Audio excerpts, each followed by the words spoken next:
हरे कृष्ण। ओम अज्ञानतिमिरान्धस्य ज्ञानाञ्जनशलाकया चक्षुरुन्मिलितं येन तस्मै श्रीगुरवे नमः। श्रीचैतन्यमनोभीष्टं स्थापितं येन भूतले स्वयं रूपा कदा मह्यं ददाति स्वपदान्तिकम्। वन्देऽहं श्रीगुरो श्रीयुतपदकमलं श्रीगुरून् वैष्णवांश्च श्रीरूपं साग्रजातं सहगण रघुनाथान्वितं तं सजीवं साद्वैतं सावधूतं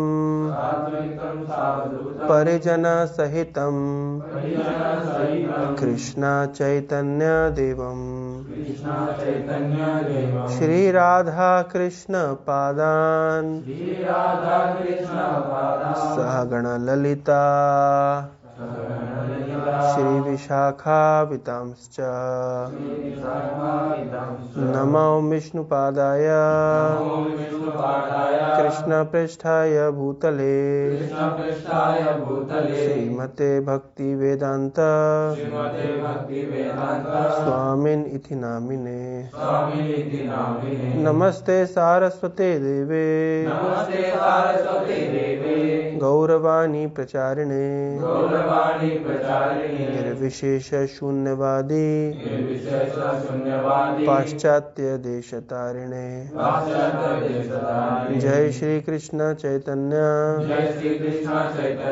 प्रभु नित्यानंद श्री अद्वैत गदाधर श्रीवासादि गौर भक्त वृंदा। हरे कृष्णा कृष्णा कृष्णा हरे हरे हरे राम राम राम हरे हरे। हरे कृष्णा। तो हम लोग वृंदावन की गोस्वामी की चर्चा कर रहे थे। अच्छा, 3 शब्द हैं जो आप लोग बहुत गड़बड़ करते हैं। वंदे गुरो श्री चरणारविंदम है, ना कि वंदे गुरु। गुरु नहीं है, गुरो। क्या लिखा है? गुरो है ना, गुरु नहीं है। वंदे गुरु श्री चरणारविंदम नहीं है, वंदे गुरु। गुरु में क्या अंतर है? गुरु मतलब एक व्यक्ति, गुरु मतलब पूरी गुरु गुरु मतलब मैनी गुरुस। हम एक साथ हमारी पूरी परंपरा को प्रणाम कर रहे हैं, है ना। और नमस्ते सारस्वते, सारस्वत देवे, देवी नहीं। तो एक वर्ड आता है, अब सारस्वत को सारस्वती कर देते कुछ लोग, है ना, सरस्वती कर देते हैं, और देवे को देवी कर देते हैं, और गुरु को गुरु कर देते हैं, है ना। तो ये 3 शब्दों में बहुत गड़बड़ होती है ना। और हमारे उड़ीसा में तो एक और मतलब एक नया निकला है, सरस्वती देवम कर दिया, पता नहीं कहाँ से आ गया। तो अपने मन से मंत्र बनाते रहते हैं। कहाँ संस्कृत में उनको लगता है जहाँ कहीं भी विसर्ग लगा दो, कहीं भी हरंत लगा दो, कहीं भी माँ लगा दो, संस्कृत हो जाएगा। ऐसा सुना होता है, जो है सो है। तो नमस्ते सारस्वती देवी, सारस्वत, सारस्वत, तो सारस्वती। सारस्वत का अर्थ क्या हुआ? शिष्य। तो सरस्वती ठाकुर के शिष्य सारस्वत, सारस्वत ब्राह्मण कहते हैं, मतलब जो उस परंपरा के हैं। जैसे कुंती का पुत्र कौन्तेय है ना, तो सरस्वती के शिष्य सारस्वत। तो हम लोग लोकनाथ गोस्वामी की चर्चा कर रहे थे। तो मैं बहुत दिन हो गए, क्योंकि उसके बाद काफ़ी दिन पहले से ये सेमिनार चल रहा है और हम चैप्टर 1 में अटके हुए हैं। ठीक है, हमें जल्दी तो खैर है नहीं, जीवन भर भी चलता रहे तो लॉस क्या है। तो मैं बताया था कि चैतन्य महाप्रभु के लगभग मित्र जैसे ही थे लोकनाथ गोस्वामी। लोकनाथ गोस्वामी रहने वाले तो ईस्टर्न बंगाल, बांग्लादेश के थे, और लेकिन पढ़ाई करने के उद्देश्य से नवद्वीप आ गए थे। चैतन्य महाप्रभु के बहुत सारे जो पूर्वज हैं उन सबका घर एक्चुअली बांग्लादेश में है, तो मेरा सौभाग्य हुआ इस बार दर्शन करने का। जैसे चैतन्य माँ मतलब चैतन्य महाप्रभु नानी का घर अजा अजा अजा का घर हुआ बांग्लादेश में, है ना। और जे पापा का भी घर हुआ बांग्लादेश में। उपेंद्र मिश्र, जगन्नाथ मिश्र, उनके घर में हमको जाने का अवसर मिला, अभी हम गए थे। और सच्ची माता का घर वहाँ पे भी गए थे। यहाँ तक कि सनातन गोस्वामी, रूप गोस्वामी का भी बर्थ प्लेस बांग्लादेश में है। नरोत्तम दास ठाकुर का बर्थ प्लेस बांग्लादेश में है। पुंडरीक विद्यानिधि का बर्थ प्लेस बांग्लादेश में है। तो बहुत सारे चैतन्य महाप्रभु के पार्षदों का जो आविर्भाव स्थान है वो बांग्लादेश है। तो वो लोग वहां रहते तब वो लोग यहाँ कैसे पहुंच गए? देखो नवद्वीप उस समय में मतलब जैसे क्या होता है कि कोई गांव में रह रहा है और नहीं होता है तो बच्चा पढ़ाई करने आते हैं, बच्चों की पढ़ाई के लिए पेरेंट्स बेटर जगह चले जाते हैं कि जहाँ पे पढ़ाई की सुविधा अच्छी हो। तो नवद्वीप उस समय में एजुकेशन हब हुआ करता था, तो इसलिए ये सब लोग धीरे धीरे नवद्वीप की ओर शिफ्ट हुए। और तब तो बांग्लादेश का ऐसे बॉर्डर तो था नहीं कि वीजा लेना पड़े और कस्टम जांच करानी पड़े और समझ रहे ना, इमिग्रेशन करना पड़े, ऐसा तो है नहीं। पहले तो बांग्लादेश मतलब it was part of India. तो इस तरीके से तो it was complete India actually. तो चैतन्य महाप्रभु जब ईस्टर्न बंगाल की यात्रा किए थे, यानी बांग्लादेश की यात्रा किए थे आज के बांग्लादेश की, तब उस समय लोकनाथ गोस्वामी से उनकी मुलाकात हुई थी, हमने पढ़ा था। और काफ़ी समय लोकनाथ गोस्वामी उनके साथ में ट्रेवल किए थे। फिर चैतन्य महाप्रभु जब आ गए और जब चैतन्य महाप्रभु संन्यास लेने वाले थे उसी समय लोकनाथ गोस्वामी उनसे जाके मिले, तो ये सब हमने पढ़ा था। फिर चैतन्य महाप्रभु ने लोकनाथ गोस्वामी को आदेश दिया कि आप वृंदावन जाकर के लुप्त तीर्थों का उद्धार करिए। और उसी समय गदाधर पंडित के शिष्य भूगर्भ गोस्वामी भी मतलब उनके साथ में गए, है ना।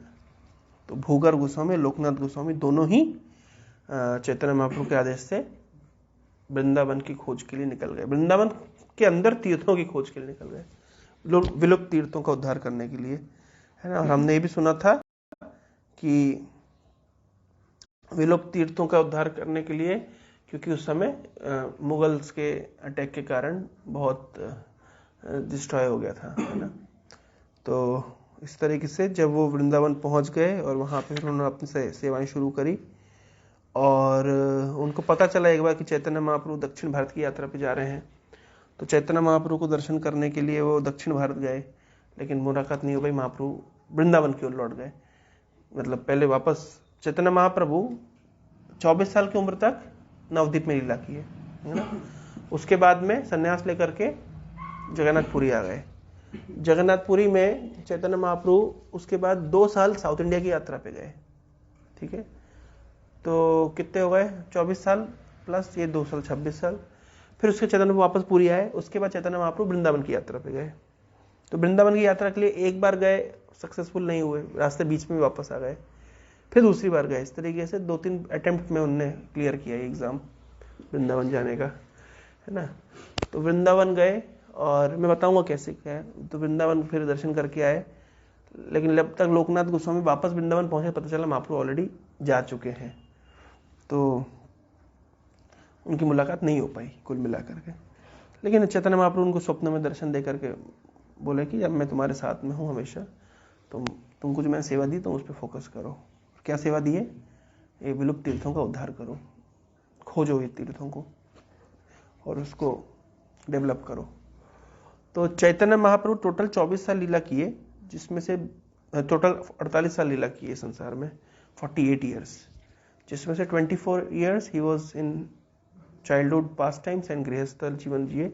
24 साल के उन्होंने संन्यास लेकर के जगन्नाथपुरी आए। 2 साल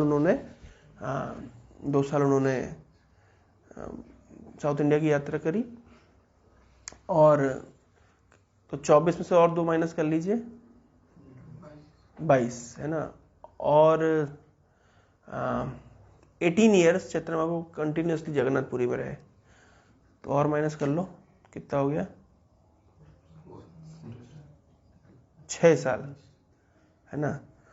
तो है हाँ, तो 6 साल एक्चुअली ट्रेवलिंग करी महाप्रभु ने, चाहे जगन्नाथपुरी हो, चाहे वो वृंदावन हो, चाहे बंगाल का भी बीच बीच में बंगाल भी गए, दक्षिण भारत भी गए, और मतलब सेंट्रल इंडिया तक भी गए थे महाप्रभु। तो इस तरीके से महाप्रभु ने 6 ईयर ट्रेवलिंग करी, जिसमें 2 साल वृंदावन ट्रेवलिंग करी, 2 साल साउथ इंडिया ट्रेवलिंग करी, कुछ थोड़ा मायापुर वगैरह, नवद्वीप वगैरह भी गए, उस सब बंगाल की यात्रा पे भी गए, इस तरीके से। तो ओवरऑल 6 ईयर्स उन्होंने यात्रा में बिताए, 6 साल जाते थे, फिर वापस पुरी आते थे, फिर उसके बाद नेक्स्ट किसी यात्रा निकलते, फिर पुरी आते थे, इस तरीके से हेडक्वार्टर्स वर पुरी। लेकिन उसके बाद जो कॉन्स्टेंटली 18 ईयर्स चैतन्य महाप्रभु ने जगन्नाथपुरी में बिताए। किस स्थान पर? गंभीरा। कितने लोग गए हैं? आप लोग गए हैं गंभीरा? नहीं गए? कोई नहीं गया? हाँ ना, गंभीरा, हाँ मतलब not very far away from Jagannath temple. तो गंभीरा वो स्थान है जहाँ पे चैतन्य महाप्रभु जो 18 साल रह करके छोटे से रूम में, बहुत छोटे से रूम में, और कृष्ण प्रेम का स्वादन करते थे और पागल हो जाते थे। महाप्रभु की लीला पढ़ेंगे तो आश्चर्यचकित होंगे। जिस उद्देश्य से चैतन्य महाप्रभु आए थे, हमने सुना था महाप्रभु क्यों आविर्भाव हुआ। कृष्ण ये देखने के लिए आ रहे हैं इस संसार में कि ये अनुभव, ये एक्सपीरियंस करने के लिए कि मेरे भक्तों को मेरी भक्ति करने से क्या लाभ मिलता है, क्या आनंद मिलता है। तो उस आनंद का स्वादन करना महाप्रभु का मूल उद्देश्य था। तो 18 साल महाप्रभु वो किए, प्रीचिंग किए 6 साल, साउथ इंडिया जाके प्रीचिंग किए, वृंदावन गए, वाराणसी गए, प्रयाग गए, ये सब रास्ते से गए, झारखंड के जंगलों में होते हुए शेरों को और बाघों को और भालुओं को भी भक्त बनाया। समझ रहे हो? झारखंड में महाप्रभु गए थे, समझ रहे? तो इस तरीके से जंगल में गए थे, जंगल में बाघों को नचा देते थे। मतलब लोगों जब देखते हैं उनको नॉर्मल आदमी समझते ना, भगवान जैसे समझते? नहीं, भगवान जैसे नहीं, संत जैसे समझते हैं, समझते होंगे। भगवान के सामने तो दुर्योधन भी भगवान को भगवान नहीं समझता था, तो और क्या कह सकते हैं। भगवान जो कृष्ण यहाँ लीला कर रहे थे तो शिशुपाल के भगवान समझता था उनको, दुर्योधन भगवान समझता था। भगवान को भगवान समझने के लिए बहुत, कृष्ण को भगवान समझने के लिए कितना पुण्य कर्म का बैंक बैलेंस होना चाहिए। हम लोग जो महाप्रसाद मंत्र बोलते उसका अर्थ क्या है? महाप्रसादे गोविंदे नाम ब्राह्मणी वैष्णवे स्वअल्प पुण्यवताम राजन विश्वासो नैव जायते। विश्वासो नैव जायते, विश्वास नहीं जागता। किसका? एक हमारा विश्वास नहीं जागेगा। कब तक नहीं जागेगा? स्वअल्प पुण्यवताम, जब तक पुण्यों का बैंक बैलेंस नहीं है तब तक विश्वास नहीं जागेगा। किस पर?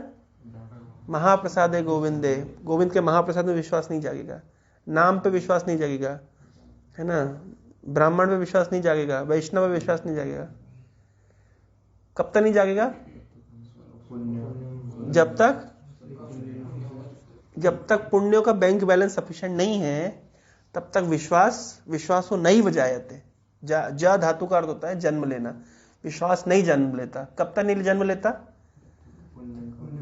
स्वअल्प पुण्य बताम, जिसका थोड़ा पुण्य है, कम पुण्य है, बैंक में सफिशिएंट बैलेंस नहीं है, तो उसका विश्वास नहीं जागृत होता। किस पे? महाप्रसाद पर, नाम पे, ब्राह्मण पे, वैष्णव पे। अच्छा, इन चारों में सबसे कम बैंक बैलेंस में कौन सा अकाउंट खुल जाएगा? यानी सबसे कम पुण्य में किस पे विश्वास आ जाएगा?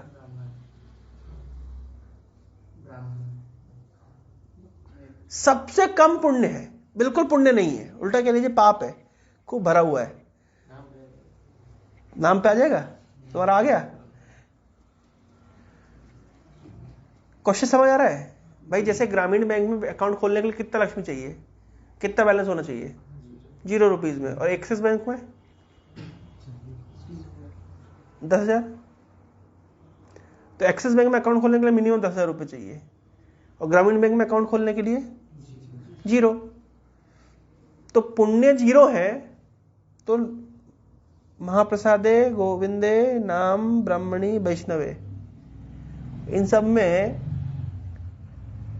गोविंद के महाप्रसाद में, नाम में, ब्राह्मण में, वैष्णव में सबसे कम पुण्य में कौन सा अकाउंट खुलेगा? किसका विश्वास हो जाएगा? महाप्रसाद में। इसलिए किसी कोई 0 पुण्य भी हो तो उसको प्रसाद दोगे तो बड़ा प्रेम से स्वीकार करता है। यस और नो? है ना? ये सही बात है ना? तो सबसे कम पुण्य भी है, अगर बिल्कुल पुण्य 0 है तो ये हो गया ग्रामीण बैंक में अकाउंट खोला नहीं, महाप्रसाद में आपका अकाउंट खुल जाएगा, एटलीस्ट शुरू हो जाएगा। थोड़ा अधिक पुण्य बढ़ेगा तो नाम पे, और अधिक पुण्य होगा तो ब्राह्मण पे, और अधिक पुण्य होगा तो वैष्णव पे। यानी सबसे अधिक पुण्यों का बैलेंस कब चाहिए, किस पे विश्वास के लिए, वैष्णव पे। समझ रहे, वैष्णव इतने जल्दी भरोसा नहीं होता। कैसे, क्या प्रमाण है मुझे वैष्णव भरोसा नहीं होता? वैष्णव कह रहे क्या संसार में लगे हुए हो, ब्रह्मचर्य आश्रम ज्वाइन कर लो, जीवन सफल है, हो गया विश्वास? आ रही अंदर से? नहीं आ रही। इस बात को स्वीकार करने के लिए कितना पुण्य चाहिए वैष्णव की बात मानने के लिए? ये सब संसार मुंह आया है, छोड़ो इसको, छोड़ो घर बार, चलो हरिद्वार। वैष्णव क्या बताते हैं? वैष्णव तो भी बोलते हैं ना कि भगवान के भजन में लगो, क्या संसारिक काम में लगे हुए हो, क्या मिलेगा?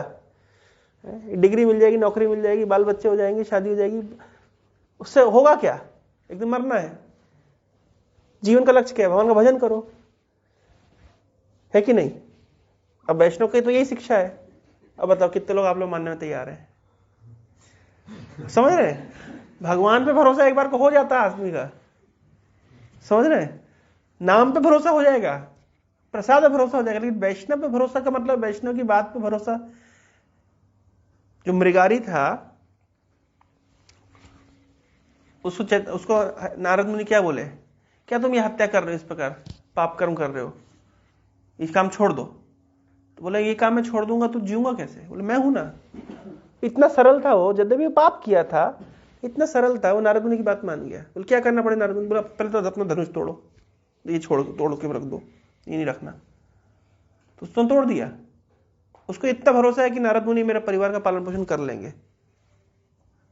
तो नारद मुनि ने कहा ठीक है, बैठ के जप करो, ऐसे तुलसी पौधा रख लो, बीच में जप करो।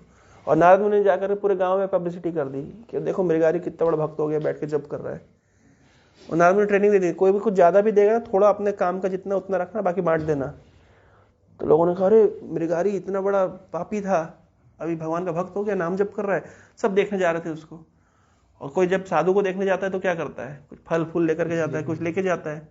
तो मृगारी भी बिल्कुल इंटेलिजेंट, वो समझ गया गुरुजी ने बोला है, थोड़ा रखता था बाकी बांट देता था। बोलो इतना परिवर्तन हो गया। कुछ सालों के बाद जब नारद मुनि गए अपने मित्र पर्वत मुनि के साथ देखने के लिए, तो मृगारी नारद मुनि को प्रणाम करने से पहले से गमछा उठा करके सफाई कर रहा है। क्यों? बोले यहाँ बहुत चींटियां हैं। तो जो व्यक्ति पहले पशुओं को आधा मार के छोड़ता था, नारद मुनि की कृपा से वो अब चींटी को नहीं मारना चाहता है।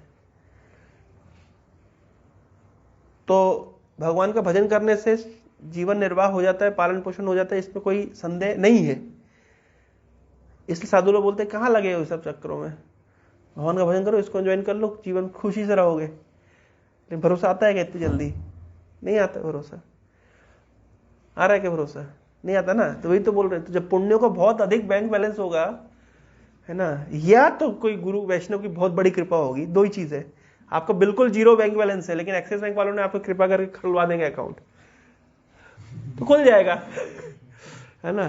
तो या तो आपके पास सफिशिएंट बैंक बैलेंस हो, या तो आपके ऊपर विशेष कृपा हो। दो चीज में से, है ना, एक भी कोई होगी तो आपको वैष्णव के ऊपर भरोसा हो जाएगा। तो एनीवे, तो महाप्रसादे गोविंदे नाम ब्राह्मणी वैष्णव में स्वल्प पुण्य बताना, थोड़ा पुण्य भी। तो मैं कहां से इस पॉइंट पे हो गया? हम बताए चैतन्य महाप्रभु चल रहे थे, यहां कहां पहुंच गए? हम बताया चैतन्य महाप्रभु 18 साल जिस चीज के लिए आए थे, कृष्ण प्रेम का आस्वादन करने के लिए, वो महाप्रभु गंभीरा में रहकर, क्योंकि मेरे भक्तों को मेरी भक्ति करने से क्या आनंद मिलता है, मेरा नाम करके क्या आनंद मिलता है, मेरा प्रसाद लेकर क्या आनंद मिलता है। तो भगवान स्वयं इसको आस्वादन करने के लिए आए थे। ये उनका आने का मुख्य उद्देश्य था, जो उन्होंने 18 ईयर्स ऑफ हिज लाइफ उन्होंने। अब वो लीलाएं पढ़ेंगे चैतन्य चैतामृत से कि कैसे चैतन्य महाप्रभु पागल हो जाते थे, छलांग लगाते थे ऐसे, मतलब जगन्नाथ जी के सामने, और जो गिरते थे तो ऐसे लगता था पानी फैल गया है, पूरा ऐसा बॉडी होता था। कभी कूर्म टाइप के हो जाते थे महाप्रभु, उनका पूरा बॉडी अंदर चला जाता था, अष्ट सात्विक विकार आते थे। अष्ट सात्विक विकार, मतलब जॉइंट्स ढीले पड़ जाते थे, है ना, आंखों से आंसू निकलते थे, ऐसे लंबी लंबी बड़ी बड़ी सांस लेते थे, पागल होते थे। ये सब विकार, ये सब प्रेम के उन्माद के कारण विकार आते थे। ये कोई बॉडी का डीओरिएंटेशन नहीं हो गया है, ये that was all out of ecstasy, है ना। तो एक्सटेसी, जैसे हम लोग क्रोधित होते हैं तो हमारे यहाँ विकार आते कि नहीं आते? क्रोधित होते क्या विकार आता है? आंख लाल हो जाती है ना, और होठ दबाने लगते हैं दांत से, और फिर माँ बहनी गाली देना शुरू करते हैं। पहले तो मन में बोलते हैं, फिर वर्बली आते हैं, फिर फिजिकली उतर जाते हैं, है ना। तो ये भी तो विकार ही है ना। तो तामसिक विकार है, क्रोध के कारण आया है। ये राजसिक विकार आता है, लस्ट आता है, ये विकार है। ये सात्विक विकार जो होते हैं, शुद्ध सात्विक विकार जब भगवान के प्रेम में आते हैं तो उसमें अश्रु, रोमांच कंपा अश्रु तरंग भाजो वंदे गुरु श्री चरणार विंदम। हम ऐसे गुरु की वंदना करते हैं जो जब भगवान की भक्ति में लगते हैं, वो मतलब वादित्र माध्यम मनसो रसेना, जब वो महाप्रभु का कीर्तन सुनते हैं, नृत्य करते हैं, गीत गाते हैं, जब वाद्य यंत्र सुनते हैं, क्या होता है? तो रोमांचित होते हैं। भगवान के प्रेम में रोमांच होता है उनको। हाँ, उनके बाल ऐसे खड़े हो जाते हैं, रोमांच कंपन होने लगता है, प्रेम में कंपन होने लगता है। अश्रु तरंग, और आंखों से आंसुओं की धारा बहने लगती है। अब प्रभुपाद जी, गिरिराज महाराज ने एक बुक लिखी, मैं जो पढ़ रहा हूं, लेकिन जरा बुक भैया वहां बुक किताब रखिए टेबल पे, मैं पढ़ रहा हूं, उसका नाम है I will build your temple. तो प्रभुपाद जी ने राधा रास बिहारी को वादा किया था कि भगवान मैं आपके लिए एक मंदिर बनाऊंगा जुहू में, है ना। तो कभी आप लोग चलिएगा, जुहू मंदिर बहुत सुंदर मंदिर है। तो उसकी पूरी स्टोरी इस बुक में है। तो गिरिराज महाराज एक अमेरिकन लड़के थे, उस समय गिरिराज दास नाम, दीक्षा नाम हुआ उनका, और टेबल पे रखा है ये बुक है ना। तो I will build your temple.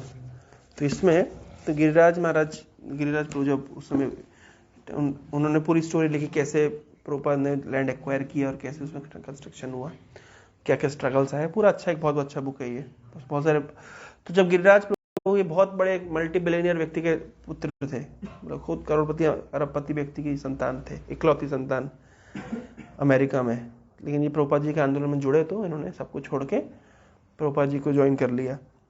तो जब ज्वाइन किया तो ये लिखे एक जगह पे, एक पॉइंट आया है कि बोले कि मैं जब ज्वाइन किया था तो मैंने सुना था, भक्त लोग बताते थे कि आप कभी प्रभुपाद की आंखों में देखना, हमेशा आंसुओं से मतलब भीगी हुई रहती थी।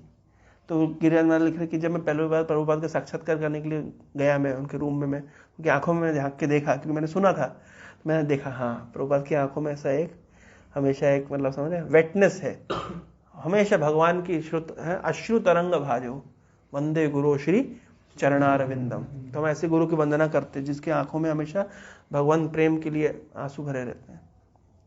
तो ये सब लक्षण है। तो इसमें कहते हैं अष्ट सात्विक विकार। तो चैतन्य महाप्रभु मतलब बहुत सात्विक विकार मतलब ऐसे प्रकट करते थे, क्योंकि प्रेम का ये लक्षण है। प्रेम में ये है ना, इस तरीके से सात्विक विकार होते हैं। तो जब प्रेम की इंटेंसिटी बढ़ती चली जाती है ना, तो जैसे छोटा सा एक समझिए, जैसे मान लीजिए आपको बोला जाए कि 25 किलो वजन उठा करके आपको पहाड़ चढ़ना है, कितना कष्ट लगेगा, कितना कष्ट लगेगा, है ना। लेकिन एक माँ है, उसका बच्चा बीमार है, 20 किलो का वजन है उसका, 25 किलो, माँ उसको उठा करके वैष्णो देवी की सीढ़ियां पे चढ़ जाती है, उनको कष्ट नहीं लग रहा, क्यों? प्रेम। तो प्रेम के कारण कितना वो मतलब भार को स्वीकार कर रहे हैं, लेकिन उनको कष्ट नहीं लग रहा। इसका दूसरा उदाहरण ऐसे देते हैं, जैसे मान लीजिए किसी आप में से कोई पब या बार में गया है? कोई नहीं? अंकल गया क्या? तुम गए हो? डांस किया क्या वहां पे?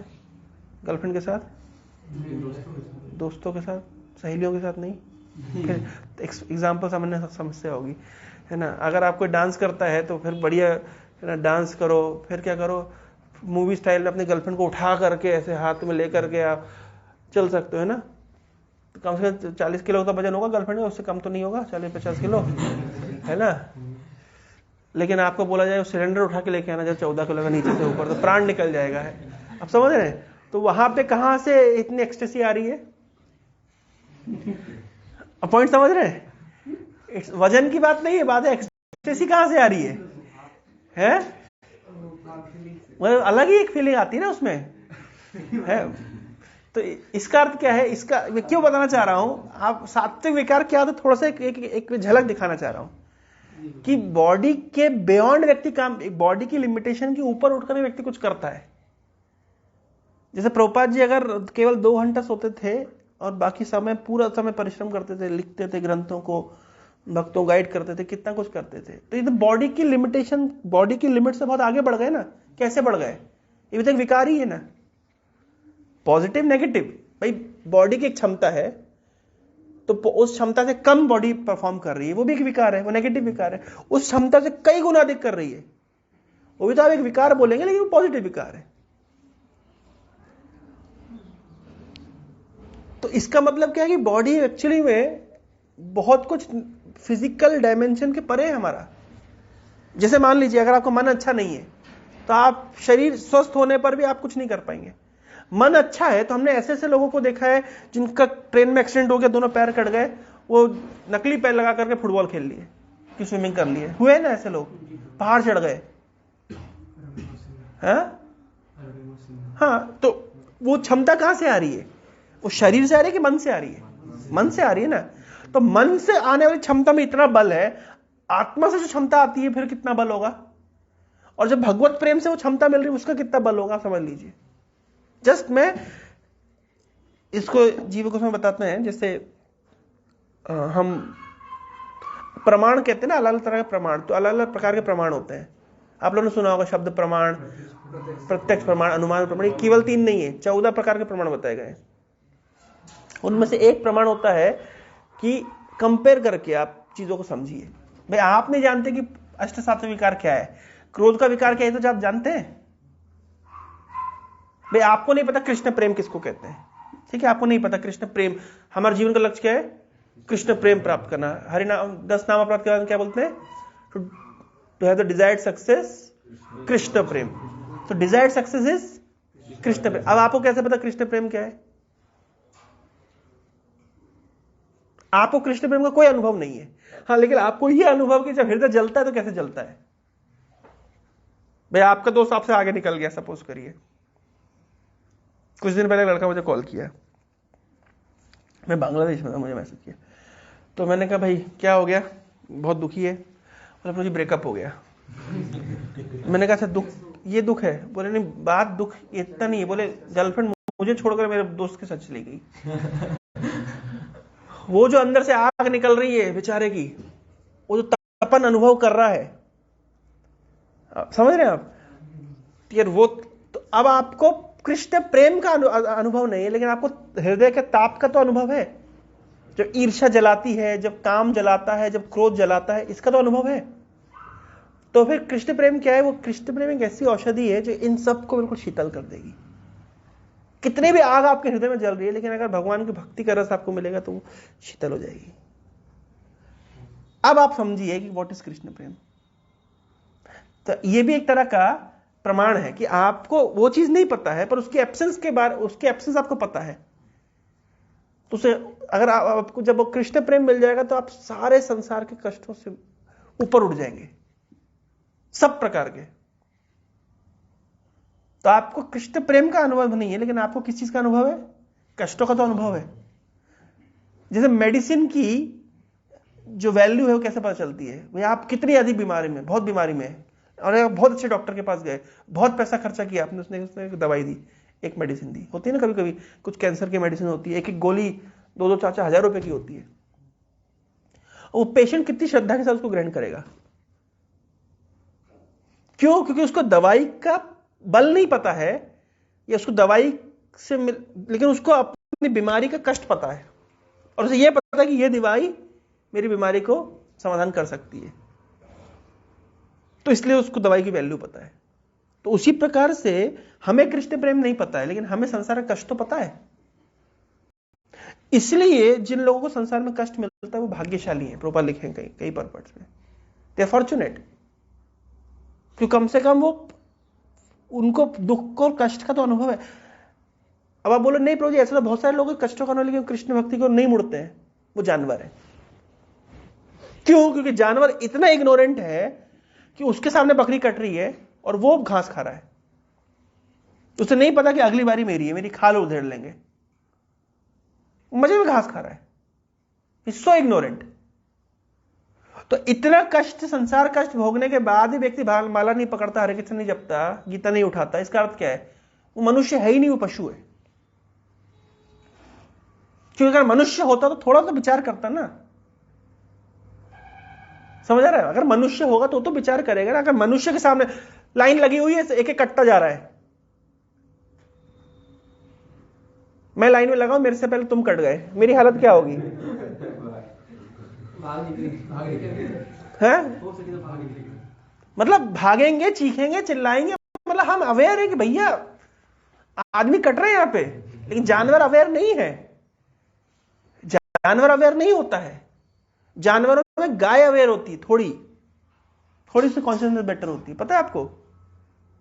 बकरी तो बिल्कुल ही अवेयर नहीं होते, आराम से मजे में घास खा रहे हैं। गाय तो जिस दिन से उसको पालना शुरू करते हैं उसको इंटेंशन पता है मेरे को किस उद्देश्य से पाल रहे हैं, इसलिए तो गाय कॉन्शियसनेस में बाकी जानवरों से बेटर है। तो मनुष्य अगर नहीं सोच सकता कि मैं कष्ट में हूं और मतलब मनुष्य को पता ही नहीं कि मैं कष्ट में हूं, तो फिर वो पक्का जानवर है।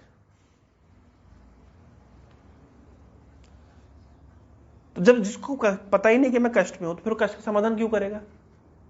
उससे जैसे सुअर है, तो सुअर इज सेटिस्फाइड, नाले में जब पड़ा हुआ है गंदगी में, ही इज वेरी हैप्पी, उसे पता ही नहीं इससे उन्नत जीवन में कुछ होता है। तो अगर मनुष्य भी उसी प्रकार का है, वो निम्न बिल्कुल क्या कहते हैं, निकृष्ट जीवन जी रहा है, लेकिन उसको पता नहीं है कि इसके ऊपर भी कुछ है। अब नहीं बोला मूर्ख है, जानवर है, ही इज अनअवेयर। अवेयरनेस आने से जिज्ञासा शुरू होती है। अथा तो ब्रह्म जिज्ञासा, अतः जब मनुष्य शरीर प्राप्त हुआ है, अब जिज्ञासा करो, अब इसके ऊपर क्या है जानो, जीवन के लक्ष्य के विषय में जिज्ञासा करो। तो जिज्ञासा जो करता है वही मनुष्य एक्चुअली। वेदांत की दृष्टि में, वेदों की दृष्टि में, जिसके मन में जिज्ञासा है वही मनुष्य, जिसका जिज्ञासा नहीं है वो पशु नंबर 1 है। That's all. इसलिए इसको चाणक्य लिखते हैं मनुष्य रूपेण मृगः चरन्ति, मनुष्य के रूप में हिरण, मृगा का अर्थ हिरण भी होता है, मृगा का अर्थ जानवर भी होता है। तो मनुष्य के रूप में जानवर है, जानवर, लेकिन रूप कौन सा है?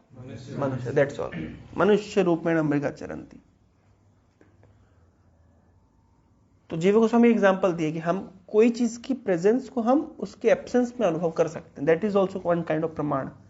और उस तरीके से ये एनालॉजी देना भी एक प्रकार का प्रमाण है। ऐसे करें कई प्रमाण है, जिसमें से बेस्ट प्रमाण है शब्द प्रमाण।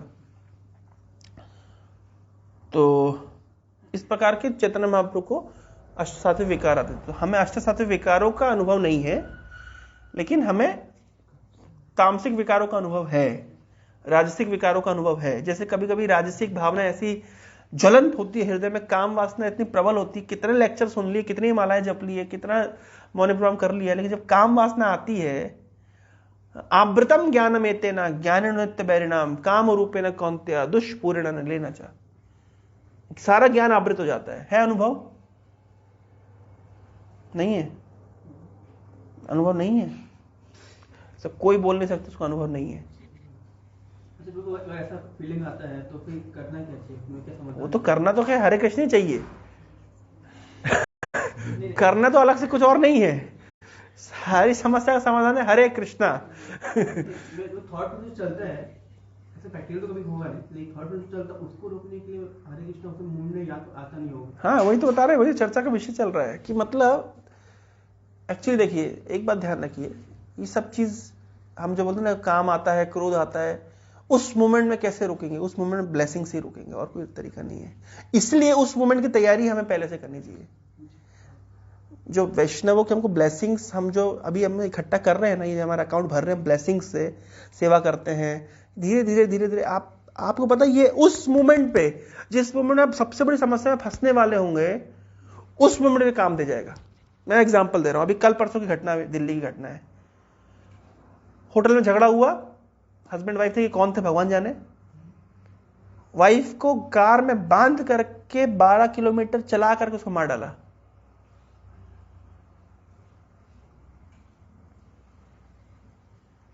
आप समझिए उस मोमेंट उसकी बुद्धि कहां चली गई। क्रोध मतलब अति, क्रोध बोलो कि क्रूरता बोलो कि जो बोलो, उस मोमेंट में उसकी बुद्धि कहां गई। उसे क्यों समझ नहीं आया कि मैं जो कर रहा हूं उसका जीवन बर्बाद, मेरा जीवन बर्बाद, सबका जीवन, मतलब it's all lose lose situation. Win win तो भूल जाओ, लूज लूज सिचुएशन। उसको क्यों बुद्धि नहीं आई? इसलिए बुद्धि नहीं आई क्योंकि उसका कोई बैंक बैलेंस नहीं है। भगवान के भजन का, वैष्णवों की कृपा का कोई बैंक बैलेंस उसके पास नहीं है। इसलिए उस मोमेंट पर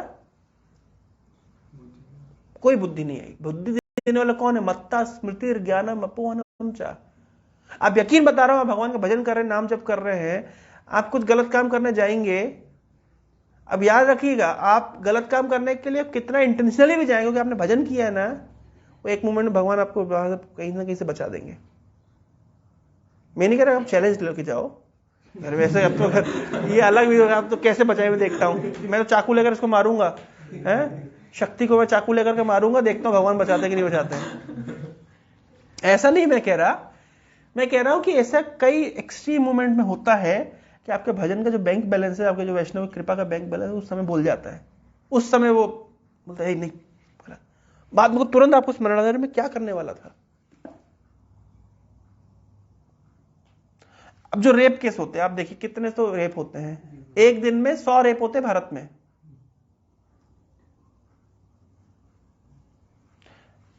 तो वो व्यक्ति जो इतना कामी हो गया, अपने काम पे विजय नहीं, कंट्रोल नहीं कर पा रहा है, और रेप करने के बाद तो मार देता है। क्यों मारता जानते हैं ना? डर के कारण। क्योंकि डर ही क्रूरता और क्रोध में परिणत होता है। जो जितना अधिक डरा हुआ है वो इतना अधिक क्रूर है, एग्रेसिव है। मैं रेप कर दिया, अब वो लड़की चिल्लाएगी, उसका मुंह बंद करोगे, काट दो, मार दो, ताकि कम से कम चिल्लाए नहीं।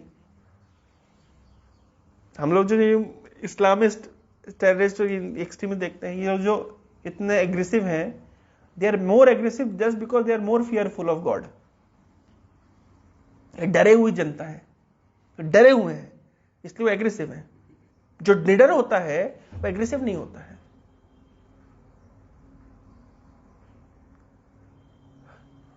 मैं कल एक कोट पढ़ा था चाइनीज लियो का, the best fighter is never angry.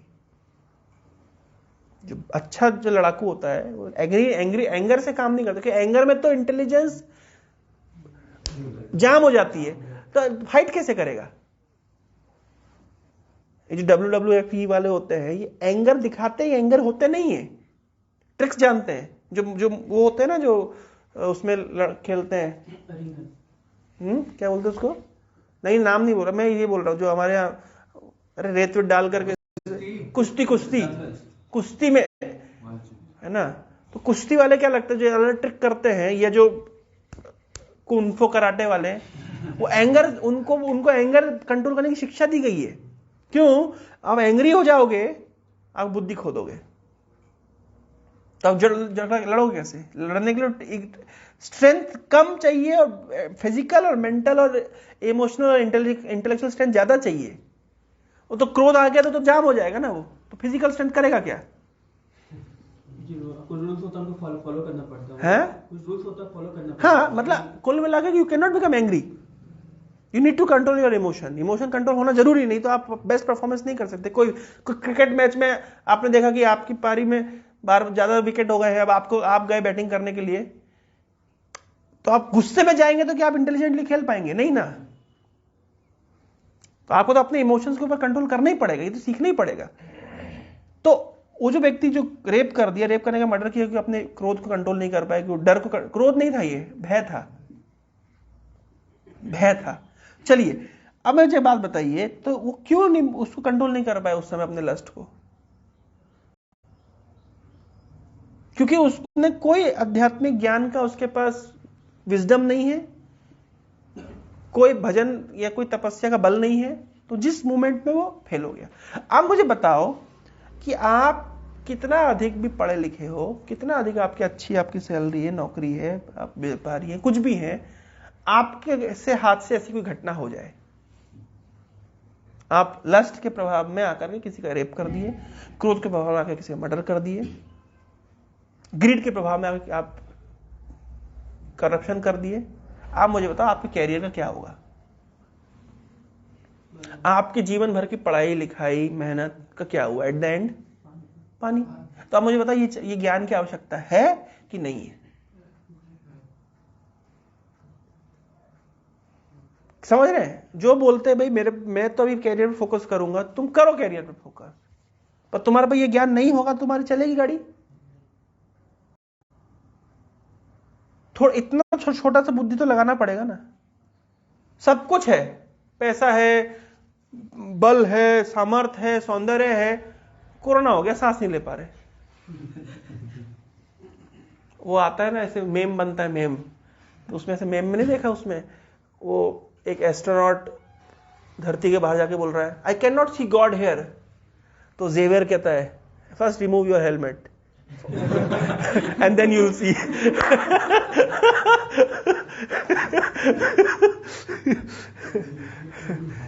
है? जेवियर बहुत हार्ड बोलता है। तो पॉइंट समझिए, आपके पास बहुत कुछ है। ये बच्चे, भैया मैं क्लास तुम लोग को देने आया हूं, तुम लोग सिलेंडर में लगे हुए हो, क्या बात है? अच्छा गैस खत्म हो गई, और क्या लेने जा रहे हो? अब उनको भी उठा के लाना पड़ेगा। अच्छा अच्छा मेरा गैस है आपके। तो पॉइंट समझ रहे हैं? हमको अष्ट सात्विक विकार का तो अनुभव नहीं, लेकिन हमें तामसिक राजसिक विकारों का अनुभव है कि जब राजोगुण हमारे ऊपर अटैक करता है तो हम कितना पागल बना देता है हमको। आप इतिहास से पढ़िए, लोग कैसे कैसे काम के कारण पागल हुए हैं, अति है। एक भागवत में एक श्लोक है, ये मुचुकुंद प्रार्थना कर रहे हैं, बोल रहे हैं कि भगवान कोई त्रिलोकी हो, वो त्रिलोक में विजय प्राप्त करके आया हो, है ना, लेकिन जब अपनी औरत के रूम में घुसता है तो कुत्ते ऐसा व्यवहार करता है। तो कहां गई उसकी त्रिलोकी पद की जो गरिमा? काम व्यक्ति के ऊपर ऐसे पागल करता है पूरा, मतलब क्रोध उसको ऐसे पागल करता है, ईर्ष्या उसको ऐसे पागल करती है, जलता रहता है, जलता रहता है, सुलगता रहता है, सुलगता रहता है। तो ये सब तो विकारों का हमें तो कुछ ना कुछ अनुभव है, लेकिन कृष्ण प्रेम एक ऐसी औषधि है, ये सारे विकार एक पूरा शांत हो जाते हैं, ठंडे पड़ जाते हैं बिल्कुल। आप इमेजिन करिए, कभी कभी मैं कैसे इसको कुछ चीजें एक्सप्लेन करना थोड़ा सा डिफिकल्ट होता है। जैसे कभी कभी आप देखते हैं कि आपका हार्ट में मतलब बहुत सारे इमोशंस हो रहे हैं, आप हैवीनेस अनुभव करते हैं। कभी अनुभव किया? ये गैस नहीं है पेट में, एक पेट की गैस अलग होती है, एक हृदय में हैवीनेस अलग होता है। फिर आप भगवान की कोई अच्छी कथा सुन लेते हैं, वैष्णव को संग करते हैं, नाम जप कर लेते हैं, प्रणाम करते हैं, एक मोमेंट, एक अचानक एक ऐसा मोमेंट आता है कि जो आपको बहुत सारी एंजाइटी, स्ट्रेस, टेंशन लेकर के आप चल रहे थे, वो अचानक से वो गायब हो जाती है। फिर क्या हुआ है, एक कूलनेस का अनुभव होता है। मैं उसको कैसे एक्सप्लेन करूं मुझे पता नहीं, तो अनुभव की बात है। मैं 2-3 दिन पहले मेरे साथ घटना हो गई। क्या हुआ कि एक वैष्णव के प्रति मैं बहुत सम्मान करता हूं, पर मेरा सरेंडर भाव नहीं आ रहा था, जबकि बहुत वरिष्ठ वैष्णव है और मैं जानता हूं कि इनको अगर मैं शरणागत रहूंगा तो मेरा बहुत कल्याण होगा, मेरा आध्यात्मिक जीवन सेफ रहेगा। लेकिन कुछ समय के डिस्टेंस के कारण, मतलब कोई लड़ाई झगड़ा नहीं हुआ, मतलब कुछ समय बीत गया, मतलब आउट ऑफ लॉन्ग टाइम, तो मैं उतना शरणागत नहीं हो पाया। तो अब मैं मन में सोच रहा हूं, मैं मन ही मन विचार कर रहा हूं, देखो कि मुझे चाहिए कि एक वरिष्ठ वैष्णव है और बहुत अच्छे वैष्णव है और इनके प्रति मुझे शरणागत होना चाहिए, इससे मेरा आध्यात्मिक कल्याण होगा। लेकिन अब तो इतना डिस्टेंस हो गया है, may be because of time factor, space factor, what ever, कि मैं धीरे धीरे मेरे मन से उनकी जो इंस्ट्रक्शंस है या जो गाइडेंस उनने मेरे को दिया है, वो उससे मैं दूर हो गया। लेकिन अब मुझे अब एक अवसर मिल रहा है कि मैं वापस से उनको सरेंडर करूं, अपना शरणागत बढ़ा दूं, पर करूं कैसे, इसको कैसे वापस से ये करूं? तो मैंने कहा देखो, अब मैं खुद के प्रयास से क्या कर पाऊंगा मुझे पता नहीं है, क्योंकि मैं ऊपर से शरणागत हो सकता हूं, ऊपर से मैं जी प्रभु जी कर सकता हूं, ऊपर से तो मैं आप सब कुछ करता, लेकिन अंदर में शरणागति कैसे आएगी, अंदर में फेथ कैसे आएगा? क्या समाधान है इसका? तब मुझे लेकिन फॉर्मूला पता है, और वो देखो वो फॉर्मूला तुरंत काम करता है। मुझे वो फॉर्मूला पता है। जैसे मैं चाहता हूं कि मैं आपके प्रति मेरी फेथ बढ़े, आपके प्रति मेरी शरणागति बढ़े, मैं बाहर से तो चले प्रयास करूंगा, लेकिन जब तक वो अंदर से नहीं आएगा तो रिलेशनशिप फिक्स कैसे होगा? फॉर्मूला ये है, आप हृदय में बैठे परमात्मा से प्रार्थना करिए, भगवान देखिए मैं चाहता हूं इन वैष्णव के प्रति शरणागति मेरी बढ़े, आप कृपा करिए, है ना, ताकि मन ही मन बोलना, आपको मुंह से बोलना भी नहीं पड़ेगा, आप मन ही मन बस प्रार्थना करिए, भगवान कि मैं जानता हूं कि अगर मैं इनके संरक्षण में रहूंगा, इनके मार्गदर्शन में रहूंगा तो मेरी भक्ति बहुत अच्छी चलेगी, तो आप कृपया करके आप कुछ मेरे, क्योंकि आप तो हृदय मत्ता स्मृति ज्ञानम अपूर्णम, आप ही स्मृति देते हैं, आप ही विस्मृति देते हैं, आप ही ज्ञान देते हैं, भाई देने वाले तो आप ही है ना। आप चाहेंगे तो वो जो इग्नोरेंस का पर्दा है वहां से हटा देंगे, आप वहां से सारी धूल साफ कर देंगे। भगवान गीता में कह रहे हैं कि जो व्यक्ति जिस देवता के पास जाता है, जिस गुरु के पास जाता है, जिस बाबा टाबा के पास जाता है, उसके प्रति मैं श्रद्धा को मैं स्थिर करता हूं। तो अल्टीमेटली श्रद्धा को स्थिर करने वाले भगवान है। ये मोबाइल फोन अच्छा है, अल्टीमेटली मेरे को कन्विंस करने वाला आप नहीं है। मैं आपके शोरूम में गया, आपने मुझे मोबाइल दिखाया, मैंने मोबाइल देखा, मुझे पसंद आ गया, इसलिए नहीं कि आपने मुझे अच्छा कन्विंस किया, आपने अच्छा बोला, फिर हृदय का मैकेनिज्म में भगवान बैठे हैं, वो बोलेंगे ये मोबाइल ले ले, अच्छा है, ठीक है, ले ले। वो जब तक अंदर से कन्विक्शन नहीं आएगा आप नहीं करेंगे। तो अंदर कन्विक्शन तो अंदर वाला ही देगा ना, बाहर वाला क्या कर लेगा? गुरु कैसे प्राप्त होते जीवन में? ऐसे ही प्राप्त होते ना कि भाई मुझे गुरु से दीक्षा लेनी है, मुझे भक्ति जीवन में आगे बढ़ना है, मैंने आपको मिला, मेरे को आप अच्छे लगे, लेकिन अभी तक मेरे शरणागति आई नहीं, भाव आया नहीं मेरे अंदर, तो हृदय में प्रार्थना करो भगवान कि आप मुझे सही मार्गदर्शन दीजिए, मुझे तो ये महाराज जी अच्छे लग रहे हैं, इनसे मैं दीक्षा लेकर के आगे बढ़ सकता हूं अपने आध्यात्मिक जीवन में, आप मुझे मार्गदर्शन दीजिए। भगवान हृदय में श्रद्धा को स्थिर कर देंगे। जब अंदर से हृदय में श्रद्धा स्थिर हो गई तब रिलेशनशिप स्ट्रांग होता है। तो मैंने वही फॉर्मूला लगाया, मैंने भगवान से प्रार्थना करी कि भगवान देखिए आप तो जानते हैं कि इतना समय हो गया, इतना दूरी हो गई, इस कारण से मैं उतना शरणागत नहीं हो पाया इन वैष्णव के, आप कृपा करेंगे तो मैं वापस से मेरा फेथ और प्रखर हो जाएगा। और विद इन मोमेंट्स में देख रहा हूं चीजें चेंज होने लगी। This is how it works. मुझे समझ नहीं आता जब लोग मेरे को बोलते हैं कि हम सफल नहीं हो रहे, मेरे को तो आश्चर्य, सफल कैसे नहीं हो रहे? हम कैरियर में सफल नहीं हो रहे, हम भक्ति में आगे नहीं बढ़ पा रहे। मैंने कहा तो मतलब तुम प्रार्थना नहीं करते हो इसलिए तुम नहीं आगे बढ़ रहे।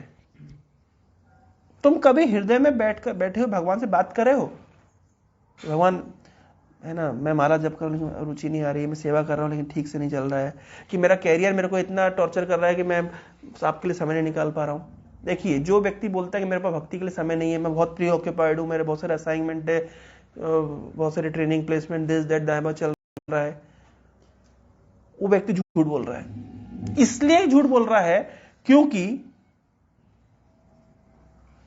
आप हृदय में बैठे परमात्मा से बोलिए, भगवान से बोलिए। क्या भगवान की इतनी क्षमता नहीं कि आपकी व्यवस्थाएं करेंगे? हम नहीं बोल रहे हैं, क्यों नहीं बोल रहे जानते हैं? हम सफिशिएंट इच्छा नहीं रखे भक्ति में आगे बढ़ने की। भाई अगर मैं भगवान को बोलूं भगवान देखिए मेरा कैरियर आप सेट कर दीजिए ताकि मेरे फाइनेंशियल प्रॉब्लम सॉर्ट आउट हो जाए, मैं घर वालों को अच्छा सफिशिएंट इनकम दे सकूं और फिर मेरे पास जो समय बचेगा तो मैं भक्ति कर पाऊं। अगर ये सिंसियर डिजायर आपकी है और सिंसियर आपकी प्रार्थना है, कृष्ण सुनेंगे कि नहीं सुनेंगे? और अगर कृष्ण सुनेंगे, नहीं सुनेंगे तो फिर बोलना मतलब क्या है कृष्ण को? फिर कृष्ण क्यों बोले कि मैं सबकी प्रार्थना सुनता हूं? तो झूठ बोल रहे हैं। फिर कृष्ण झूठ नहीं बोले, कृष्ण सुनते हैं। और जब कृष्ण सुनते हैं तो आपने कृष्ण को कुछ बोला, वो नहीं करेंगे क्या? क्यों नहीं करेंगे? भाई आपकी सिंसियर डिजायर है। अब जब कृष्ण करेंगे तो होगा कि नहीं होगा? फिर तो जो व्यक्ति ये बोल रहा है कि मतलब नहीं होता है, मेरे से बहुत बच्चे बोलते हैं हम भक्ति नहीं कर, हम घर जाते तो माता पिता प्यार लहसुन खिलाते हैं। तुम खाना चाहते हो इसलिए खिलाते हैं, यही रीजन है, तुम खाना चाहते हो। तुम अगर जेन्युइन हो तो माता पिता छोड़ो, संसार किसी व्यक्ति में इतना दम नहीं है। तुम खाना चाहते हो इसलिए तो वो कन्विंस नहीं हो रहे हैं।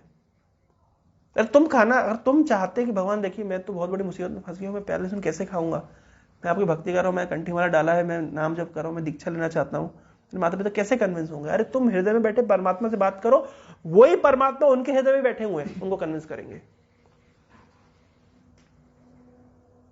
सेम ये अलग ही कौन सा कम्युनिकेशन सिस्टम है। वो भगवान जो यहां बैठे हैं वो भगवान वहां भी बैठे हैं। हम प्रार्थना नहीं करते, ये समस्या, हम बात नहीं करते भगवान से।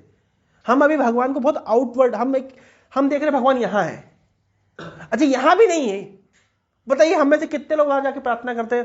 प्रार्थना तो ऐसे बोल देते, हाथ जोड़ना, प्रणाम करना, संसादावल गाना, डांस करना अलग बात है। जेन्युइनली कंसिडर करना कि कृष्ण वहां बैठे हैं, वो मेरी बात सुन रहे हैं। जब आपको ये एक्सेस हो जाएगा कि अरे भाई आपका मान लीजिए उठना बैठना प्राइम मिनिस्टर के साथ में है, आपके जीवन में क्या समस्या रहेगी? आपको जो बोला प्राइम मिनिस्टर डायरेक्ट बोल सकते हो आप।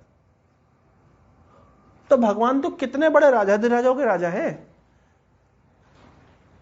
उनके साथ में आपका उठना बैठना है, ये केवल फोटो है। तो हम में से कितने लोग जेन्युइनली कंसिडर करें कि भगवान है और मैं उनको बोलूंगा वो सुनेंगे मेरी बात? अभी तक वो फेथ हमको आया नहीं है। जिस दिन फेथ आ जाएगा आप मिरेकल देखेंगे, you will see miracle in your life.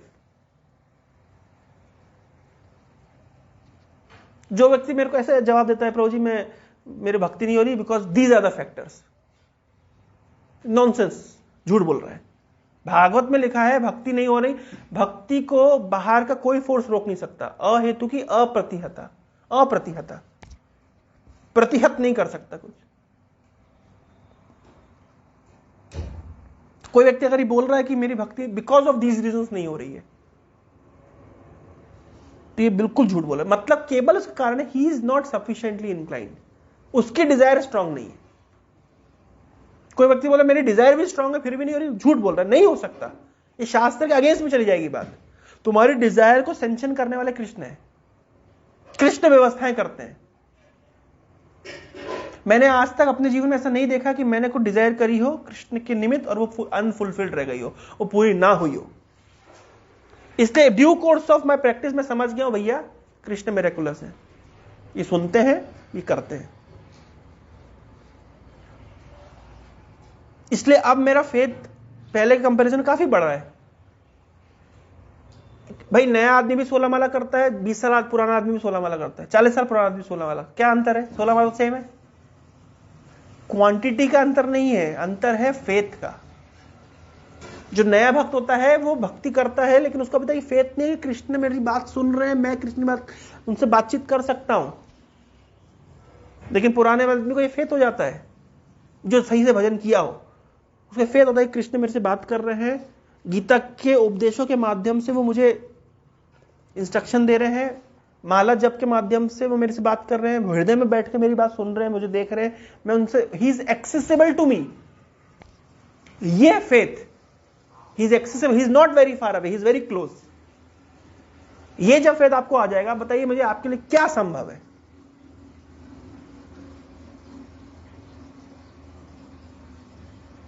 There is nothing impossible in Krishna consciousness, कुछ भी असंभव नहीं है।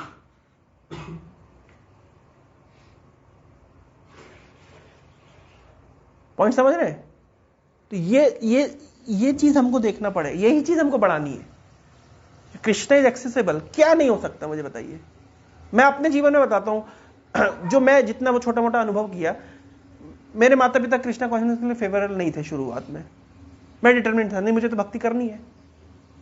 अब कृष्ण इज एक्टिंग मिरेकुलसली, जादू कर रहे हैं। अभी हमारे घर में जगन्नाथ जी पहुंच गए, देखा आप लोगों ने फोटोज? आपके साइज के जगन्नाथ जी हमारे घर पे बैठे हैं, पूरे बड़े बड़े। रथ यात्रा में गए तो वहीं रह गए। हमारे माता पिता सेवा कर रहे हैं, हर दिन मंगल आरती करते हैं, भोग लगाते हैं दिन में 4-5 बार। मम्मी शास्त्र दिन कर रही, 16 माला कर रही, पिताजी 16 माला कर रहे हैं। कल पिताजी फोन लगा, क्या कर रहे हैं? बोले शाम वाली 16 माला कर रहा हूँ। मैं कहा सुबह वाली हो गई, वहां सुबह वाली हो गई। अब कैसे कर रहे हैं उनके ऊपर, कर रहे हैं। हमेशा सेवा कर रहे हैं, मंदिर में जा रहे हैं। मैंने कहा अभी कहाँ हो? बोले वो हम मंदिर के लिए जमीन ढूंढ रहे हैं। Constant engagement.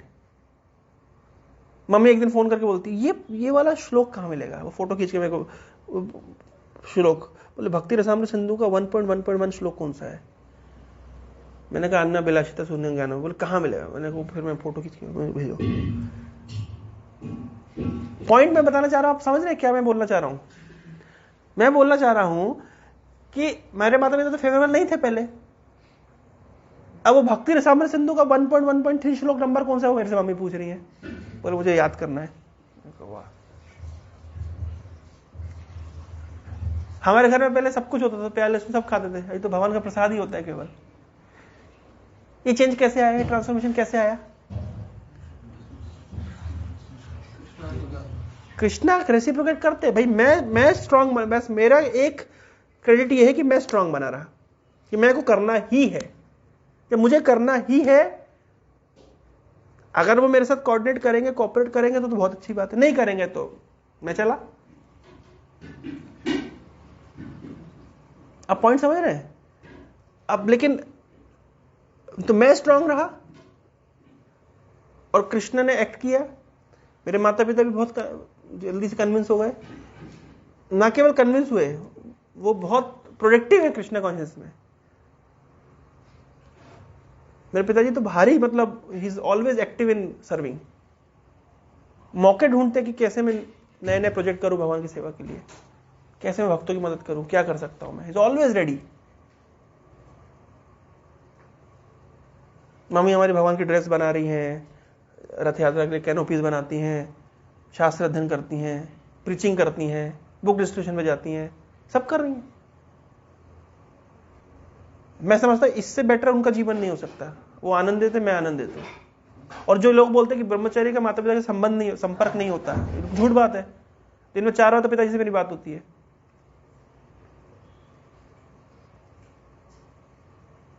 ऐसा कोई हार्डली कोई दिन होता होगा कि मेरे माता पिता से कम ही बात होती हो। कभी सेवा में व्यस्त होने के कारण 2-4 दिन नहीं बात हो पाती है, बात भी होती है तो सेवा के मुद्दे पे। अब बात भी जो होती है हमारी, वो डिस्कशन किस टॉपिक पे होता है, सेवा रिलेटेड। और बात करने के क्या है, जनरली बात होगी तो क्या होगा, रिश्तेदारों में उसने ऐसा बोल दिया, उसने ऐसा कर दिया, अड़ोसी ऐसा बोल दिया, पड़ोसी वैसा बोल दिया, रिश्तेदार ने ऐसा कर दिया, उसके घर गए तो उसने हमको चाय नहीं पूछी, उसने कहा कॉफी नहीं पूछी। यही बातें होती है ना। आम आदमी क्या होती है, आम उसमें घरों में किस टॉपिक की बात होती है, यही बात होती है। हमारे ये टॉपिक ही नहीं है। हमारा टॉपिक होती है वो गीता के फलाने नंबर श्लोक में वो क्या लिखा है तो थोड़ा बता। बोले मेरी मम्मी बोलती वो वॉइस रिकॉर्डिंग करके भेज देना, ये वाला टॉपिक मेरे को समझना है, मैं को समझूंगी तो मैं क्लास देनी है मुझे।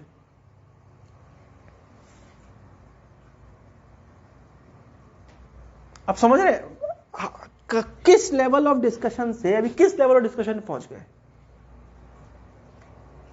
हमारे पिताजी के साथ यही बातचीत होती है, अच्छा मंदिर के लिए वहां 1 एकड़ भूमि मिल रही है, वो 1.5 करोड़ में मिल रही है, पैसा कैसे अरेंज करेंगे, उधर पे कर रहे तो अच्छा तुम्हारा IIT वाला लैंड हो गया, उसको कैसे करेंगे, क्या डेवलप कर रहे हो, गार्डन करोगे क्या, कंस्ट्रक्शन कब शुरू करोगे, फंड कैसे आ रहा है, अच्छा और फिर क्या है नेक्स्ट प्रोजेक्ट, क्या करेंगे, ये क्या करेंगे, वो क्या करेंगे, अच्छा लाइब्रेरी बना रहे हो क्या, अभी और लाइब्रेरी कितने बच्चे कितने और आ सकते हैं, उसके लिए और कितना इन्वेस्ट करना पड़ेगा। उधर पूछ रहे अच्छा ठीक है तो हम लोग को वर्क स्पेस बना रहे होते हैं, अच्छा उसका कितना लगेगा, अच्छा मैं इन्वेस्टर बन जाऊंगा तुम्हारा, कितना % मुझे मिलेगा। Everything related to Krishna consciousness, everything related to preaching. अब मेरे को आप बताइए, मतलब मेरे लिए कितना फ्रीडम है। मैं भी जाऊंगा शायद जनवरी, हल्दा महाराज जा रहे हैं भोपाल, तो मैं भी साथ में जाऊंगा महाराज के। तो बताइए जो झूठ बोलते हैं कि ब्रह्मचारियों का माता पिता से संपर्क नहीं होता, झूठ बात हो गई। ये तो एक ब्रह्मचारी, वो उसके पिताजी बीमार है, ठीक है, तो मुझसे रिक्वेस्ट किया कल कि प्रभु जी मेरे को कुछ लक्ष्मी की जरूरत है। तो मैं कल में एक नया लाइब्रेरी को सेट करके आ गया। मैंने कहा इसका जो प्रॉफिट होगा वो तुम्हारे माता पिता की सेवा में लगेगा, कि तुमने अपना जीवन दिया है भगवान की सेवा में, मैं उसका जो प्रॉफिट आएगा वो उनके लिए। तो मुझे बताइए क्यों नहीं हो सकता, क्या असंभव है कृष्ण भक्ति में, क्या असंभव है कि कृष्ण के साथ हम युक्त होने में हमारा क्या लॉस है, हमारा क्या नुकसान हुआ। भोजन पानी कम मिल रहा है, बताओ जितना भोजन पानी जिस क्वालिटी का, क्वांटिटी का, टेस्ट का, वैरायटी का हमको बेस में मिलता है, घर में होता है उतना, ईमानदारी से बताओ। है, होता है? नहीं होता ना। तो प्रमाण है ना ये। जिस तरीके की जीवन शैली हम यहाँ पे जीते हैं, सुबह उठते हैं, नाचते हैं, गाते हैं, अच्छी सुनते हैं, क्वालिटी लाइफ, बताओ मुझे वो क्या घर पे होता है कि वो कहाँ हो रहा है? मम्मी को पता है, मम्मी दिमाग खराब।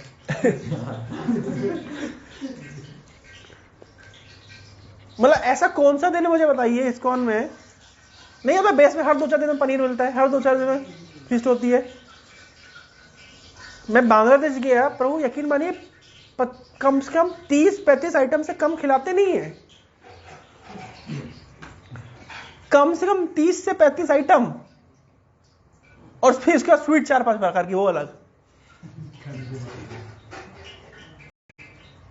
उनका सॉल्यूशन ज्यादा खा लो तो अदरक खा लो, हो गया। मैंने वो अदरक मसाला वसाला करके अदरक खा लो, काम खत्म। मैंने कहा वाह, मतलब कम से कम 4-5 वैरायटी का बोलो। पहले तो करेला होगा, 4-5 वैरायटी का करेला होगा, मतलब कड़वी चीजों में 4-5 वैरायटी होगी। करेला होगा, उसके बाद में बैंगन के ऊपर नीम वाला वो होगा, 3-4 वैरायटी का वो होगा। फिर 4-5 वैरायटी के साग होंगे, फिर 4-5 वैरायटी की सब्जियां होंगी, फिर 4-5 वैरायटी। फिर उस मतलब जब पनीर आ रहा है और उसमें तरीका उनको देने का क्या होता है, पहले एक आइटम देंगे, फिर दूसरा देंगे, फिर तीसरा देंगे, फिर चौथा देंगे, फिर पांचवा देंगे, फिर छठा देंगे, फिर सातवां देंगे। ऐसे नहीं उड़िया लोग जाते भाड़ सब डाल दिए खाओ खिचड़ी बना करके। ऐसा नहीं करते। बंगाली स्टाइल में क्या होता है, वो राइस देंगे पहले और आपको फिर एक आइटम देते जाएंगे साथ में। तो थोड़ा थोड़ा राइस के साथ अलग वैरायटी चखते जाओ।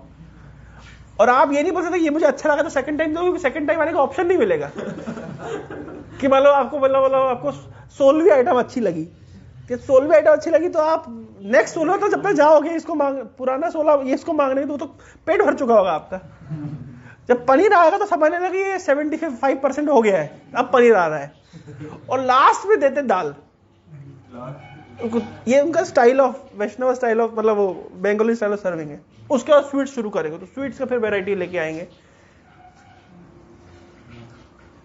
और उसका खिला पिला के बोले प्रभु जी हम तो आपकी सेवा ही नहीं कर पाए।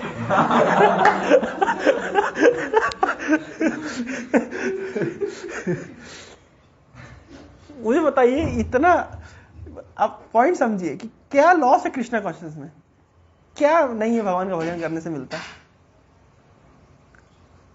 चैतन्य महाप्रभु ये जो गोस्वामी लोग वृंदावन गए, ये कहां रहते थे वृंदावन में? ये जंगलों में रहते थे। कुछ तो था नहीं, तो कोई ना कोई आश्रम बना हुआ है कि मंदिर बना हुआ है, कृष्ण बलराम मंदिर, इस्कॉन। कहां रहते थे? जंगलों में रहते थे, गुफाओं में रहते थे। इतना तपस्या थोड़ी ना हमको करना है। हम लोग कहां रह रहे हैं? महलों में रह रहे हैं। ये जो लोकनाथ गोस्वामी चैतन्य महाप्रभु खोजने के लिए गए, उनके उस समय तो कोई फोन वोन था नहीं कि महाप्रभु कहां पहुंचे, आप पहुंच रहा हूं मैं। तो महाप्रभु दक्षिण गए थे, दक्षिण चले गए, जब तक महाप्रभु वृंदावन आकर चले गए, वृंदावन पहुंचे थे, महाप्रभु निकल लिए। आजकल तो आप जीपीएस में लोकेशन ट्रैक कर लो भाई, करंट लोकेशन कहां है आपकी, पहुंच रहा हूं मैं। और पैदल यात्रा करते थे, अधिक से अधिक बैलगाड़ी पे यात्रा करते होंगे। ये तो प्रभुपाद जी की कृपा है कि हम लोग फ्लाइट में यात्रा करते हैं। वृंदावन चला, चलो।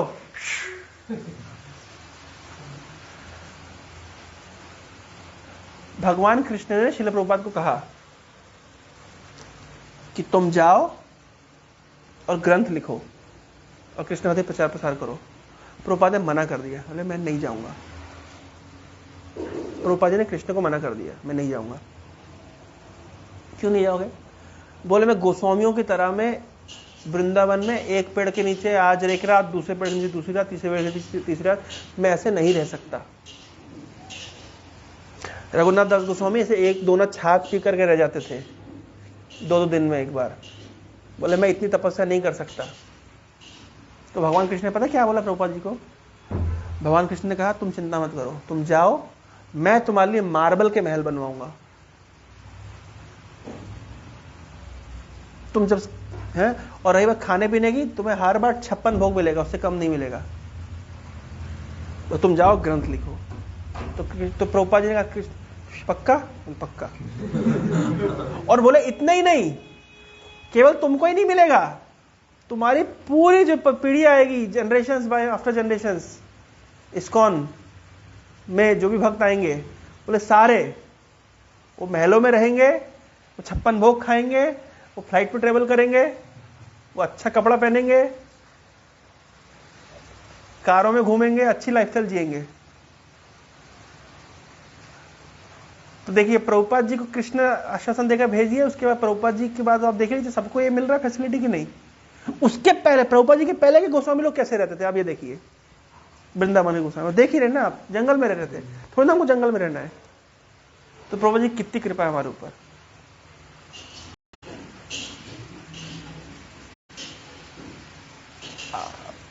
भाई नहाने के लिए व्यवस्था नहीं तो गर्म पानी कर लो। उस जमाने में क्या होता होगा, वृंदावन की ठंड जानते कैसी होती है? आज कैसा मौसम, कितना टेम्परेचर होगा आज? 15 डिग्री होगा।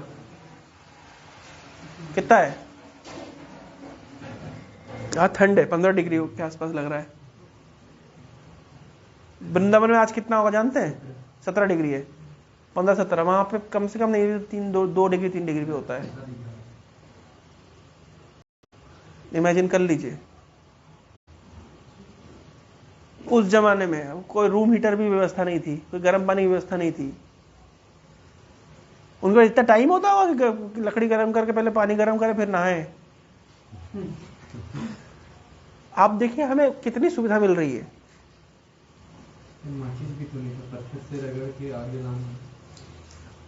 नहीं, एक आरुणी वुड होता है, पत्थर से रगड़ने से आग नहीं जलाते।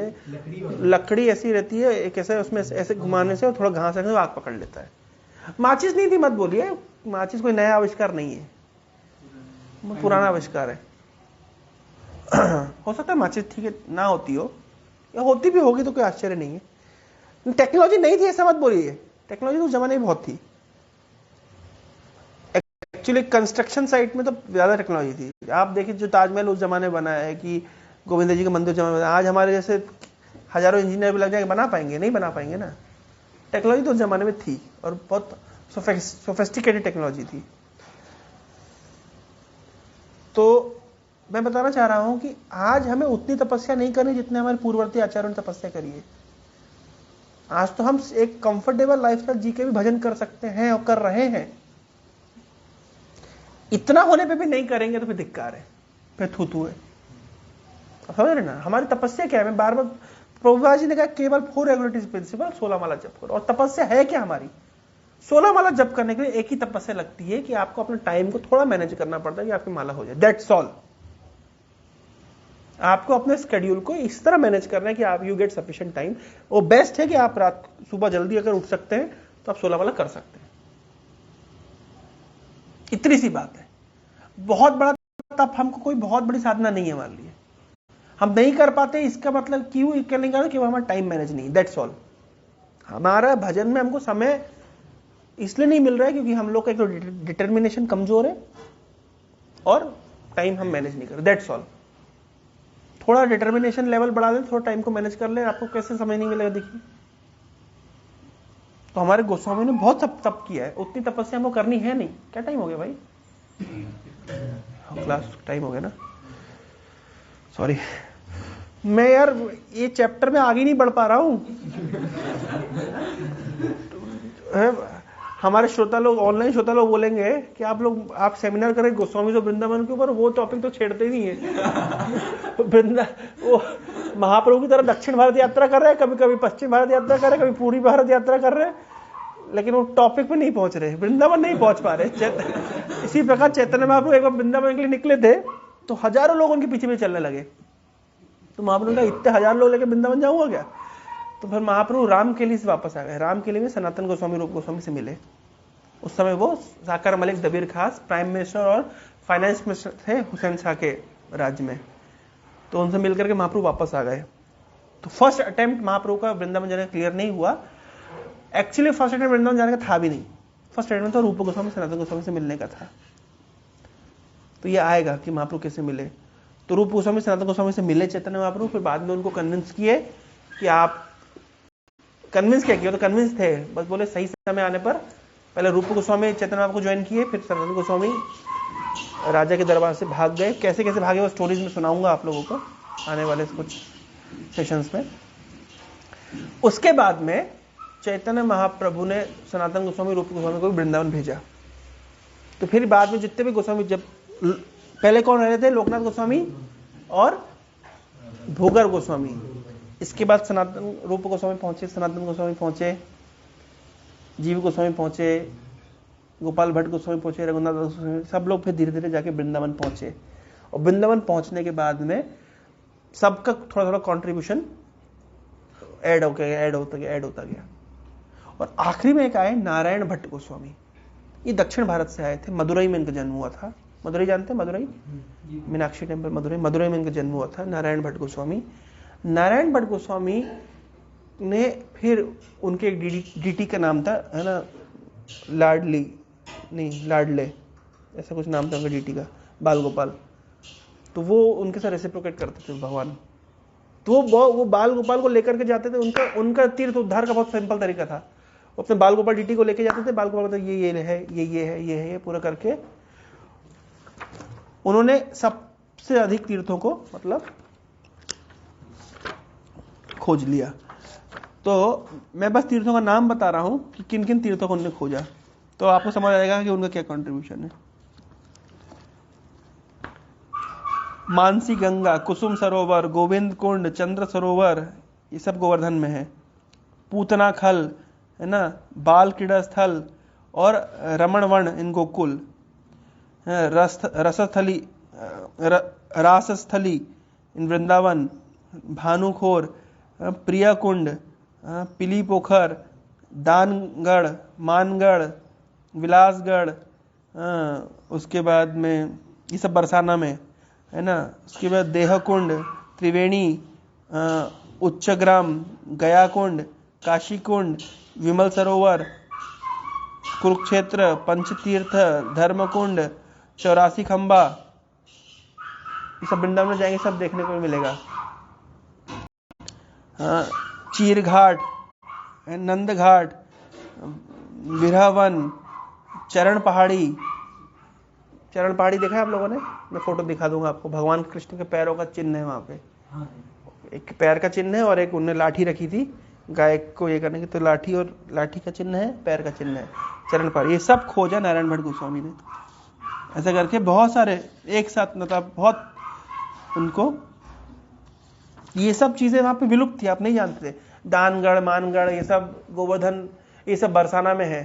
ये बरसाना अब में कोई भी नहीं गया क्या? अब तो जाएंगे तो देखेंगे बरसाना में। उसके बाद ये सब पूरा पहाड़ के ऊपर है। हाँ बस, राधे राधे, बस ये सारे जो जितने लीला से ग्राम सब उन्हें नारायण भट्ट गोस्वामी ने खोजे। उनका खोजने का स्टाइल बहुत सिंपल था। वो लाडली जी को ले जाते थे, वो बता देते थे ये है, ये है, ये है।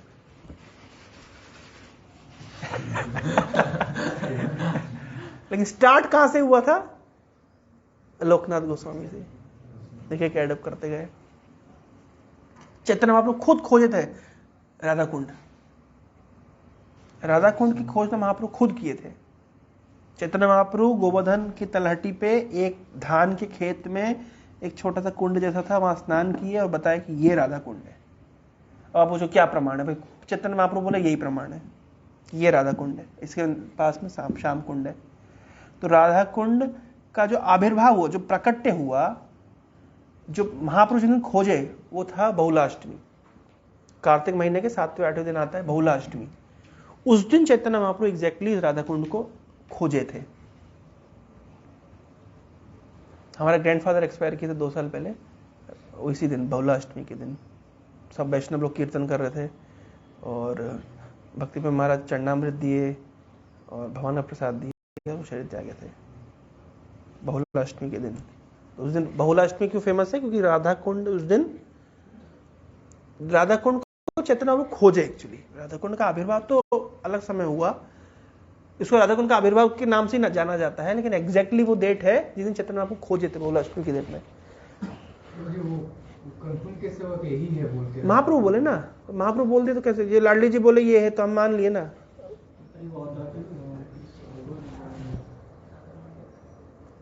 अब ये कई चीजों में क्या होता है, कुछ चीजों में कंफर्मेशन के लिए आप कहां साइंस लगाएंगे? यहाँ पे महाप्रभु बोल दिए यही प्रमाण है। देखो महाप्रभु जैसे जैसे इसमें भक्त सिद्धांत ठाकुर, उनके आप मायापुर गए ना, चैतन्य मठ में, चैतन्य गौड़ी मठ में श्याम कुंड राधा कुंड है कि नहीं है? श्रीवास आंगन में श्याम कुंड राधा कुंड बना है कि नहीं बना? वहां कौन बनवाया? भक्ति सिद्धांत ठाकुर बनवाए। भक्ति सिद्धांत ठाकुर वहां पे श्याम कुंड राधा कुंड बनाए। हम लोग गए थे पुंडरिक विद्यार्थी के वहां पे बांग्लादेश में, वहां पे भी श्याम कुंड राधा कुंड बना हुआ है। तो ये श्याम कुंड राधा कुंड अभिन्न है वृंदावन की श्याम कुंड राधा कुंड से। बनाया किसने? भक्ति सिद्धांत ठाकुर ने।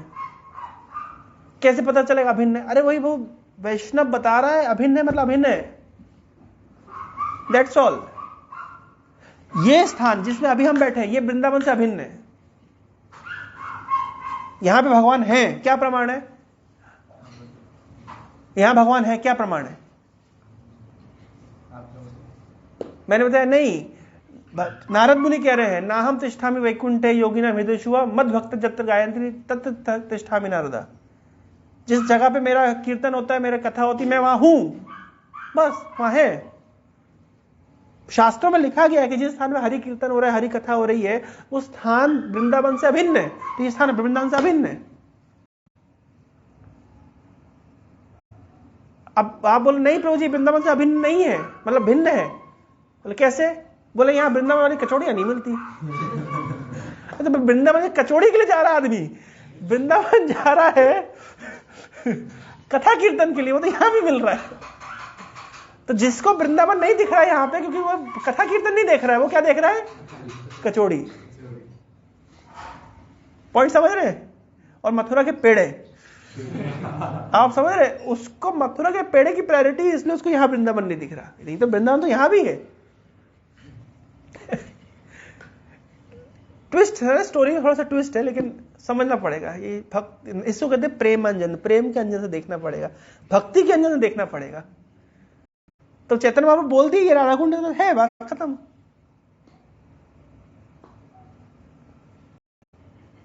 हम लोग जब ये आचमन करते हैं तो इसमें प्रार्थना करते हैं कि सारे नदियां यहाँ पे आप प्रकट हो जाइए, सिंधु कावेरी गंगा यमुना सब यहाँ पे प्रकट हो जाइए।